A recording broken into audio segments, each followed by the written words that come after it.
Kabinani tezroq tayyorlab qo'yasizlar, nozik mehmonlar bor. Tug'ilgan kun zakaz qilgan odam keldi. Nechinchi stol? Narsalar tayyormi?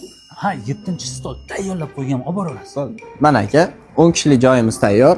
Xohlasangiz qo'shib berishimiz yoki kamaytirib berishimiz mumkin. Yo stolga-ku gap yo'q. Nima yoqmadimikin, ha? Shekilli aka. Yo'q ey. Ha, yo'q, kulishyapti. Yoqqan. Yaddushi yasatganman stolda. Qalay yasatib qo'yibman? Yoqdimi mehmonlarga? Yoqishga-ku yoqdi, zo'r bezatib qo'yibsan. Tug'ilgan kunlar esda qolarli bo'lsin deb qo'ldan kelgancha bor narsa bilan yasatib tashladim. Qani, birinchi ovqat tortib o'raylikmi? Ha, rosa esda qolarli qilib bezatib qo'yibsan. Tug'ilgan kun ertaga ekanmi? 17-kuni jumaga duvdi-yu. Ha, jumaga-da, bugun payshanba-ku. Payshanba?